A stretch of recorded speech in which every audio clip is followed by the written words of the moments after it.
morning mga moms. Ayan, 5 days, 50 na po natin, no? Dito sa ating store. So, as of now, marami nang nabago. Tayo na nila Daddy June dito sa pinaka-main area, yung pwesto kung saan kami magluluto ay yung magiging pinakatindahan. So, meron na siyang bubong. Okay na rin yung mga frame, nasukat na. So, ay! Ano ba yan? Ay! Ay!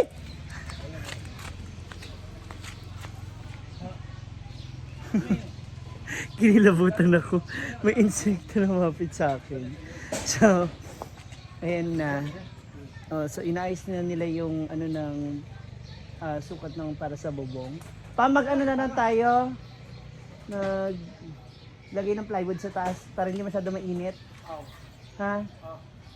I-ano natin, mag-ano ko. Marit. Yan. So, ayan yung pinakaharap. Pakita ko sa inyo. Tapos, dito sa other side naman, yung pinaka-dining area kung saan pwede kumain yung mga customer. You know, kung saan sila pwedeng mag-ano. Kasi mag-ano rin ako ng ihaw-ihaw. Tawag nila dito a la carte. Mag-ano rin ako ng ihaw-ihaw. So, ayun na, may mga frame na. So, makikita niyo yung mga bakal. Naka-set up na siya ng ganyan. So, later, yung mga bubong na lang yung idadagdag. Meron na rin tayong kuryente. Okay naman na siya. Naayos na siya. Para na sa gano'n, meron tayong supply ng electricity kapag sila gumagawa. Then, kapag okay na yan, tsaka naman natin si-set up ang... Ay, may ilaw pa.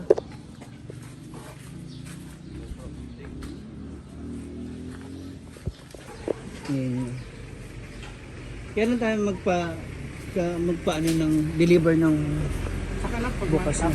Pag natapos na, saka tayo magpabuhos. Tsaka kasi yung semento, para masemento yung dito. Papatag po kasi natin yun. Ayan. So, okay yung mga posted natin dyan. At saka itong ating frame para sa bubong. Konti na lang. So, it's welding time. Anak, kay bagay, Mar. Oh, hawid lang. Nagawa na tayo ng dugtungan. Kaya wadaw sa sindong nga bagyo, okay na. Baka umangat na. Kulang pa kami na. Si Parlane, ay ano ba yung bibilin daddy? Si Parlane? Si Parlane. Ah, 4 na peraso. So, magdadagdag pa.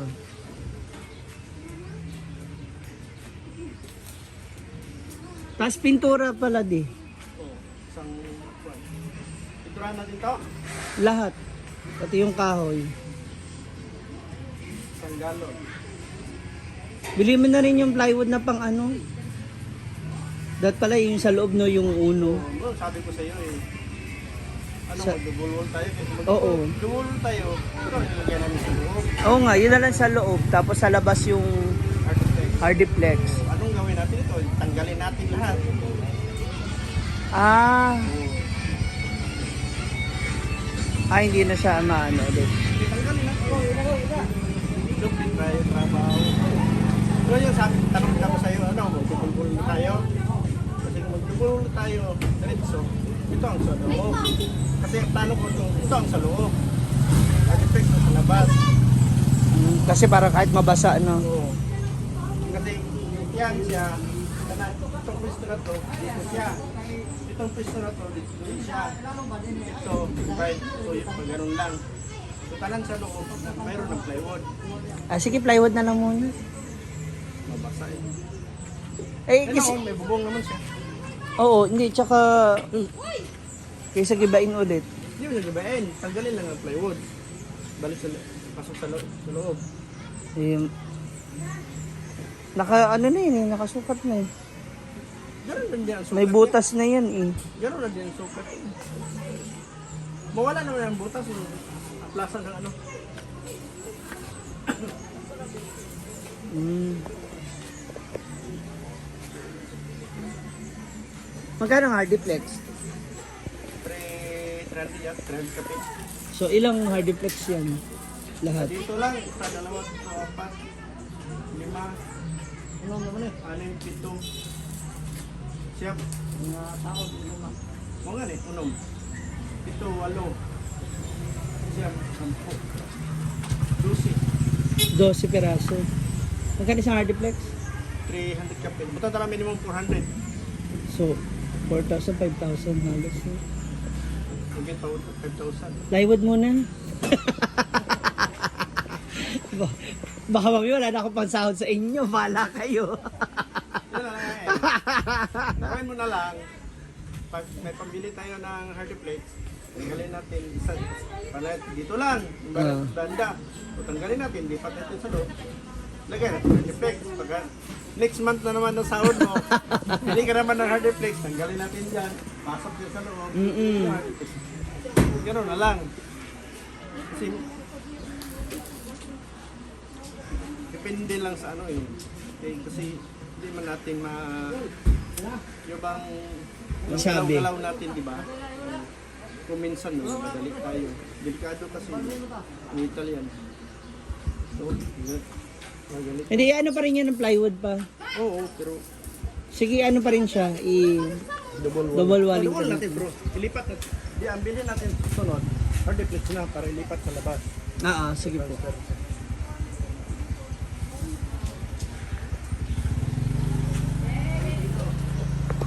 Ayun na yung ano. Taas. Yung bubong pa. Magkailan bang bubong?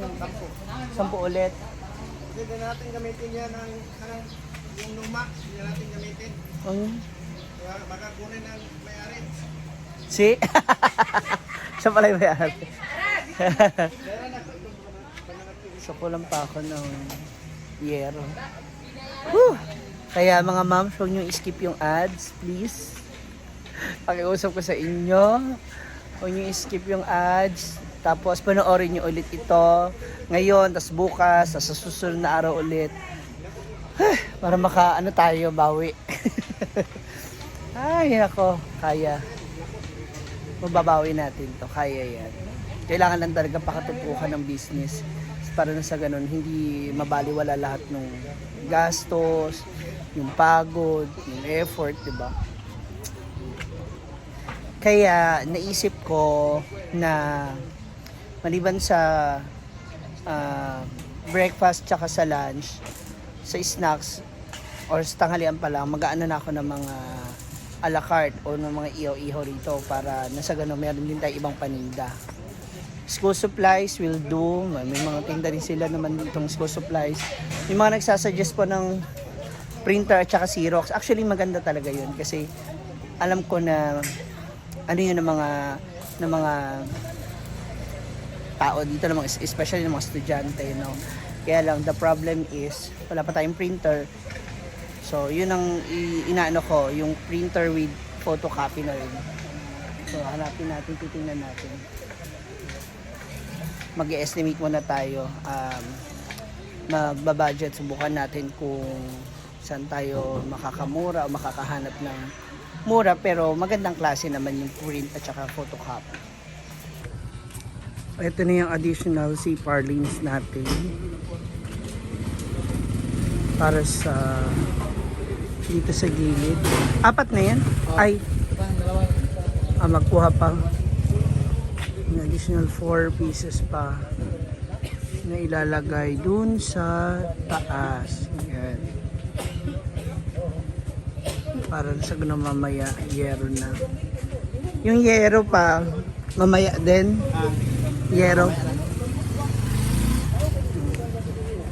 Kayanin pa? Kakayanin pa? Ay, dapat pala ako yung sumagot ng tanong na yun, no? Ano ma'am, kakayanin pa? Sahod, dito na kaya. Separate mo na lang ang sahod. Yun na nga eh, baka pwedeng utang din muna. Charot. Utang. Yan, total of 4 CPAR lanes additional para sa ating frame para doon sa gagawin natin pabubong. Woo! Madugo talaga, no? So, ngayon sa pagpapatuloy ng ating ginagawa, nandito na yung update sa ating pwesto. So, nilalak na nila Daddy ang yero, pinakabubong mismo ng ating store para na sa ganun hindi na siya magtulo-tulo. Medyo mainit lang talaga ngayon ang panahon. Yung ibang yero na na-order na? Malay ko. Si Daddy. Mayroon pa yung sa Abia ba? Itong bahay nga. Tinignan. So ngayon, andito na. Ay, hindi may-ari. Ayan, nilagpas yung, pakita ko sa inyo sa camera. Ayan, nilagpas yung yero dun sa kabila para dun sa ganun, hindi aanggi yung tubig. Hindi sa yero din ang bagsak sa kabila. Pero, kuya, lalagyan ba natin yan ng ano dito sa ano? Alin ha? Yung gilid? Oo, lalagyan. Kasi baka gumanon yung tubig, oh. Lalagyan ko. Nakiapa kami dito sa aming kapitbahay para sa bubong. Ayan, sa likod. Tingnan natin. Ayan, dito. Dalawa pala sa isang ano, hilera. Oo, dalawa. Dalawang bubong sa isang hilera. Ayan, ano na yan? Sealed na. Hindi naman tutulo-tulo yan. Meron man tong ano? Merong gasket. Alin? Okay. So hindi siya kahit umulan, hindi papasok yung tubig. Meron man tong gasket. Ganun. Safe pala siya. Ayan. Para wala na ulan hanggang doon. Yan. So tsaka ako maglalagay ng ceiling. Eto, ano to? Poste rin to? Hindi. Support yan. Pag lagay naman ng Yero. hindi ang ano ang Hindi na. Pero pag ano, hindi naman yan, alis na naman yan. hindi siya lalaylay naman. Hindi. Eto, hindi delikado na bumagsak. Ayun po. Yung poste dito. Ha? Ganyan na yung kahoy, hindi na tanggalin. Pag sure ba? So kuya rin niloloko na naman ako. Support yan para hindi malalay ang ito. Alex yun eh. Hindi, yun nga eh. Yun din gusto ko malaman kasi baka mamaya maglaylay dito sa gitna. Hindi. Hindi naman. Eto, hindi na lalagyan ng isa pang poste. Lalagyan. Ng isa pang poste. Oo, yung mga poste. Sabi nila, Paglagay mo ng sin, dili sa mga laylay ito. So pag tapos na, alisin natin yan. hindi, dito ba? Sa gitna. Ay, wala na. Sure na to ha, hindi yung babagsak ha. May mga bisita mga moms. Tignan natin kung anong gagawin nila. Naulan na! Ayan na si Bakang. Bakit? Ay, ma! Bakit mo pinilit yung damit na yan? Kasi ito, alam mo naman yung face size to. Hi, John! Ano si tindahan si Jana di ay? Oo. Kakalabanin nga niya. Magluluto raw nga siya pagka. Hi, Jana! Si G. Jana Etiri. Ano ka ba? Anito yung lamesa natin. Uy, maliit yan. Maliit ba to? Ay, isa pumunta ng Siargao kasi. Sana. Kasi yung mga hindi na nabibinta. Siya na makikina. So, tinalang. Saan ka galing? Ang payat mo na bigla. Dati drum ka lang eh. Ngayon water jug ka na lang. Asang session? Maraming nakamiss sa'yo, William eh. How true. Ang mga kalaban. Mga classmates. Miss ko yung mga classmates. Wala na ikuan. Kami na ibuko mo.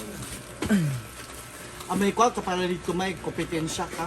Wala magluto dito ka wala. Janas Eteri lagi. Ano si mother na? Nagtrabaho. Alam mo naman si Jana pa, nagluto kompleto ricados yan. So hindi Pwede pwede. dito. Oo. Wala nga magbebenta nito. Pinagawa lang ni mother ito. Akala niya hindi siya babalik. Dito na lang ako magpwesto ng ihaw-ihaw. Or Rent ulit. parang hindi niya. Okay lang. Rent ulit. Doon na lang. Ha? Rent ulit? Doon na lang sa loob ko pala. Sabi ni Jana, yun na nga yung plano niya eh. Diba? Magtinda rin kasi ako ng ihaw-ihaw dyan. So, gagayin ko yung timpla ng mama mo. Mais! Wait now. Diyan pala. Halika na, i-clear ko na kayo. Ayun, video mo nga siya. Kaya nga, di ba? Naghintay nga ako. Kaya nga, yung mga favorite mo, tapos di ka nagtsachani. Namiss ko pa naman ni Jana Licious. Hi! Pa dito sa Upper Hasaan, di ba dyan? Upper to. Ang harap po nito ay Hasaan National High School. Estimated 85,000 estudyante dito. Hala, So, Tora. patok na patok ang business ng Mamsi. So, ito po ay karinderya. Marami siya mga ulam na binibenta. Andito si Bakang kasi nagbulag siya. Ngayon, andito yung tindahan niya. Dito na muling pwesto natin. So, onting ano na lang, onting push na lang muling po. Tapos ito din yung parang dining area. Ayun, dining area. And So, main marami door. po, 30 tables po ang kasya dyan. So, yun. So, ito, anong gumagawa? Ano yun? Patog-patog. Paano kumain yung mga tao nakahiga? Nakakandong? Ewan ko talaga sa iyo, Bakang. Di ba? Comfort room, CR. Tapos dito po, di pa naman ito tapos. Pero pag matapos po, ano nyo na lang. Yan, yung Pagkakansuwa ka Ano? dito, ma. Magkajowa ako dito? Oo, tapos malulugi ka. Bunganga mo. Feeling ko talaga parang dito ka na busy ka na Magkakajowa. dito, no? Tapos yan na yung nagpapaaral hanggang sa mag-graduate. Dito na siya matutulog. Ah, excited ako. Ayan na. Ito na po, oh, sa Bakang talaga, kung ano pinagsasabi. Dumalaw lang, dami pa chismis sa bigla. Ayan na, abangan ang pagbubukas natin soon.